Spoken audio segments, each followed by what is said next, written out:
Hello everyone, you're watching Mr. Film channel. Let's start the video. Finally, Guardians of the Galaxy Volume 3 is released. This video contains spoilers, beginning with Avengers Endgame in 2019. The Marvel Cinematic Universe has already experienced its fair share of end-of-era storylines. The most recent of these is Guardians of the Galaxy Volume 3.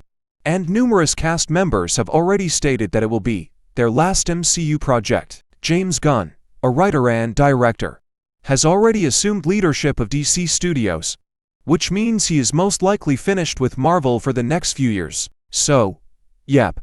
This is the last movie for this particular Guardians of the Galaxy cast.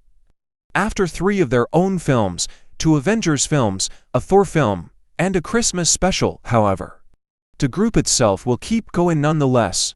So it wouldn't be all that surprising to see a new version of the group emerge in the future. Guardians of the Galaxy Volume 3 is pretty much self-contained.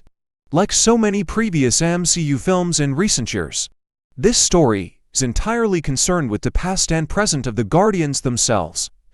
And it makes no mention of any MCU stories it weren't directly involved in. But because it's still a Marvel film, there are extra scenes that appear after the end credits have begun to roll. These scenes may or may not hint to something new. It has a pretty drawn-out, Lord of the Rings type ending, which is to be expected from a one last ride film like this one. The Guardians respond by attacking the High Evolutionary's spacecraft laboratory, as he orders the annihilation of his counter-Earth, the evil High Evolutionary who had transformed Rocket into what he is all those years before is vanquished by Rocket in this grand final confrontation. Then, in an extremely spectacular rescue, the Guardians and the residents of Nowhere are able to free every single prisoner on his ship, including the horde of youngsters with gray hair and the newest litter of baby raccoons. Then the celebration begins. Every Guardian who isn't sticking with the group, that is, every non-CGI character has their own little resolution, with Peter now on good terms. Gamora returns to the Ravagers. All those children with gray hair will be cared for by Drax and Nebula, with her new tentacle monster pals that had been kept in the ship's belly by the High Evolutionary. Mantis is out on her own adventures. In addition, Peter makes a trip back to Earth to meet his grandpa, who he hadn't met since the 1980s when the Ravagers kidnapped him. The final scene for the surviving heroes occurs later, after the credits. In the first extra clip, which appears a few minutes into the end credits, we catch up with a number of individuals as they hang out together outside a town, on an unfamiliar foreign world, along with the primary young gray-haired girl from the group of children the Guardians rescued. At the end of the film, we also have Rocket, Groot, Adam Warlock, Kraglin, Cosmo the Space Dog, and Kraglin.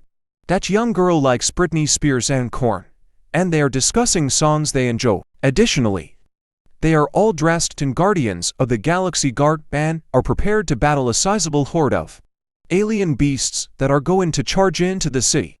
Rocket is asked by the girl if he feels bad about having to battle these non-aggressive creatures. Rocket, ever the realist, notes that there is no one else in the community who can stand up for them in battle.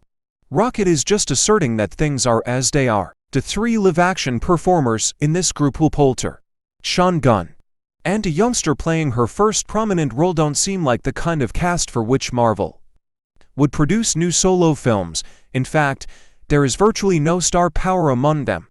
Adam Warlock is a tremendously important character in the comics. Thus, Marvel is unlikely to debut him and then instantly drop him.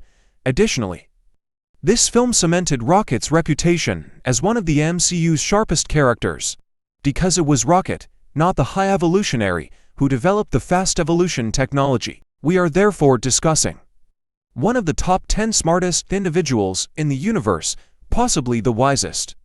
And it would be unfortunate if we missed his flexing his big brain some more. Peter Quill pays his grandfather a long overdue visit. Towards the very conclusion of the film, after their emotional reunion, Peter and Grandpa Quill are seen together again in a post-credit scene having breakfast. They are talking about housework, and Peter feels would be a little absurd to have him mow the lawn. It is an amusing and endearing conversation without any narrative. The title card that appears at the scene's conclusion, after the movie has finally faded to black, makes the biggest reveal. The legend of Star-Lord will return. According to the tarot, Nebula, Mantis, and Drax may be gone for the next few years, but Peter is still around. Does this increase the likelihood of a fourth Guardians of the Galaxy film? No doubt. The new Guardians and Peter, though, are more likely to serve as MCU floaters, making appearances in the films of other characters and in significant crossovers. There should be plenty of room for Peter, Rocket, and the rest to continue participating in the franchise with Secret Invasion and the Marvels coming up in the coming year to establish more long-term outer space story arcs.